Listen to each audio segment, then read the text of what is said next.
We are just 10 days away from the release of Hogwarts Legacy, and things are getting crazy. There's an influx of information and gameplay clips and interviews and details and bits and bobs, and it's just like, it's a whirlwind. I'm going to try to keep it straight. I'm going to try to keep you guys updated, and today we've got some very exciting stuff to talk about. We're going to be talking about some new gameplay mechanics that we've seen gameplay of. We're going to be talking about the size of the game, and also one of the most important aspects of the game, and that's what happens if you choose to go dark, if you use dark magic. So a lot of stuff to unpack here. Let's hop into it. Also, just a quick heads up, I'm giving away a PS5 and a copy of the game. If you guys want details on entering, stick around to the end of the video. First up, we've got some massively important gameplay mechanics that have been newly confirmed based on some footage that's been posted recently. And the first mechanic is swimming. It's confirmed. A lot of people wondered, are we going to be able to swim in the Black Lake? The answer is yes, thanks to this clip posted by the Harry Potter Films Twitter account. So you can see jumping into the water, splashing around, swimming around. I'm not sure if we can dive. We are going to at least be able to swim, and I'm sure there are going to be some secrets to uncover, especially around the castle. I've been reading through all the Harry Potter books recently. I didn't even know that the first years entered the castle through a cave in the side of the rock, and then they like went up into the castle. Obviously, that's not in the movies. I haven't read the books in a long time. So little things like that. I'm sure there's going to be a lot of details. Excited to see what we can find. Hopefully, we don't run into any Grindelows. Being able to swim is pretty important. You know, that opens up a new medium for us to explore the world. I'm sure there's going to be some secrets to uncover. But honestly, the second mechanic we've had confirmed is even more important. This is critical to our enjoyment of the game and of the exploration of Hogwarts.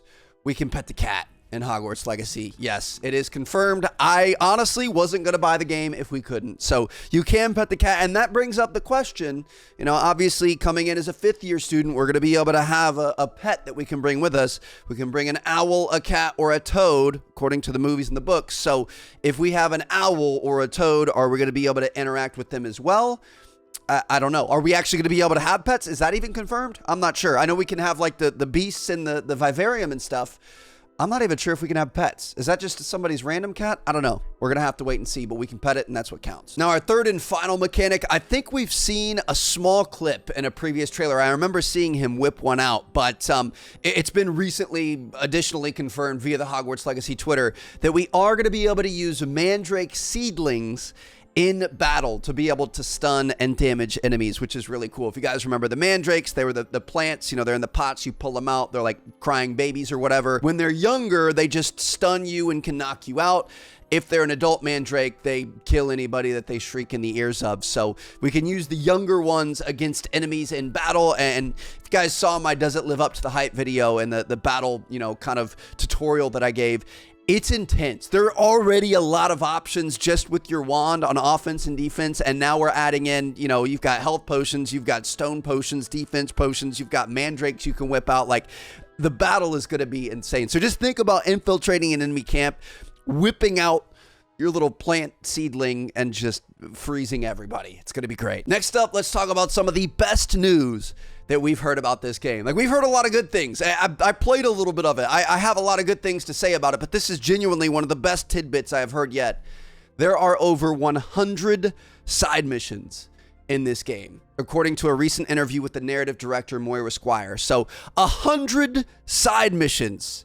That is absolutely ridiculous. Now, we still don't like really know how long it takes to beat. You know, obviously we don't know that until the game actually comes out and people start beating it. But I've seen numbers thrown around anywhere from like main storyline is somewhere around 40 hours to 100% completion could be 70, 80 to 100 plus hours. I've even seen, there was one article that said they were thinking it was going to be about 120 hours to fully explore everything. And honestly, I can see that happening. This world is so big. I only saw a tiny piece of it, and there were so many things to uncover. There was so much to do. So the idea that we can sink upwards of 80 to 100 plus hours into this world and still have new things to check out is honestly mind-blowing to me, and it's got me very excited. But that's not the only good thing. We've got 100 side missions, but they're non-linear. They can be played in any order, and they actually have effect on the outcome of your main storyline. The devs have said that the main story is going to be complicated. It's going to involve a variety of characters and viewpoints and things, and there are going to be moments and choices we make throughout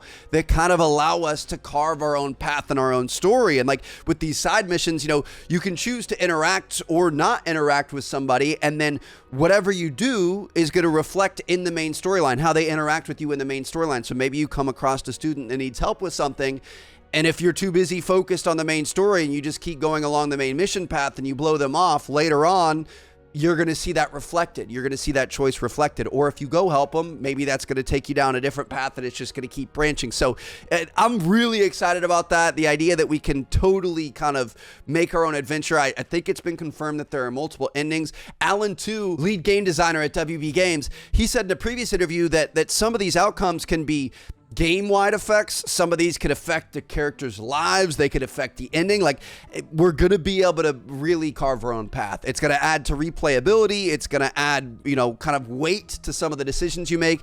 And just kind of an aside, I mean, as a YouTuber, typically, strategically, like from a business perspective, the best way to play a game is to kind of stick to the main story. If you get those episodes punched out really quickly, a lot of people just kind of want to see the main story. They want to see the ending. It kind of helps with, SEO and interaction and views and money and everything else.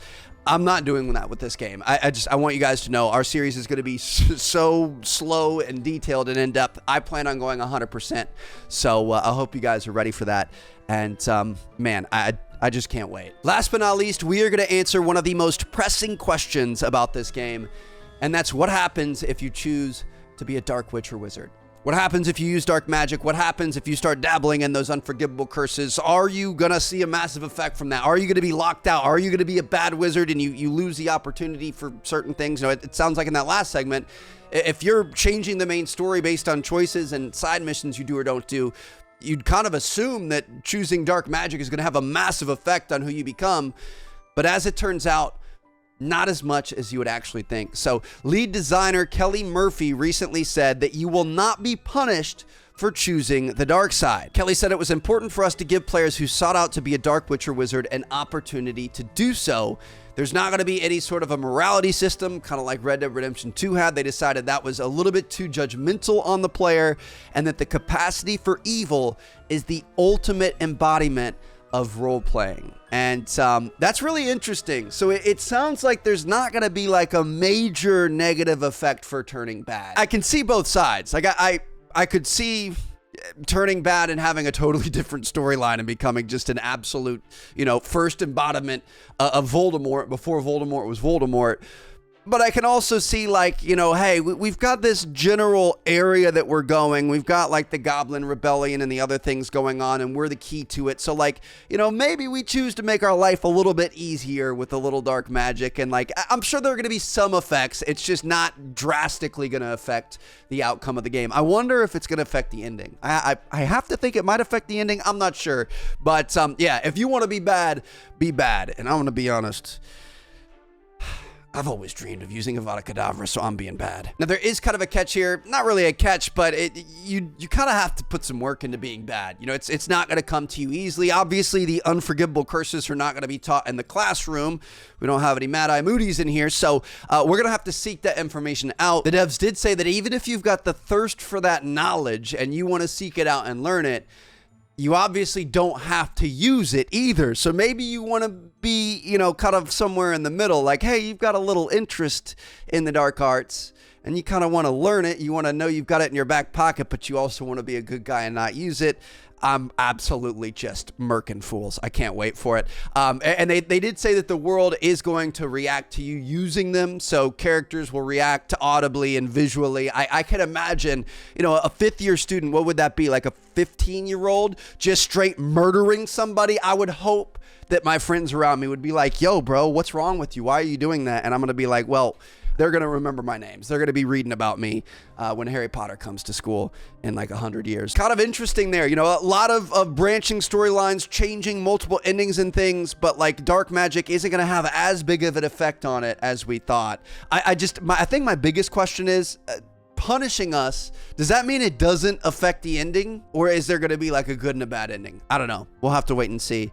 That makes me kind of want to be a good guy. I'm actually really curious what you guys are going to do. And this isn't a trick to like increase engagement or anything, but like, are your, principles solid enough that you're going to stay on the good side? Is your moral compass straight enough that you're not going to delve into the bad stuff? Let me know what you guys think down in the comments. Hope you guys enjoyed. Thank you guys so much for watching. Be sure to subscribe for all the future Hogwarts Legacy content. Less than 10 days away. Can't wait. I'm going to keep you guys updated as we get more info. I'm sure this next week is going to be absolutely crazy. And then we start one of my most anticipated series ever in my entire life on YouTube. Can't wait. I'm going to see you guys there. If you want to enter the giveaway for the PS5 and copy of the game, check the link down in the description. It's over on my Twitter. All you've got to do is retweet and follow. Nice and easy. Good luck, and I'll see you guys later.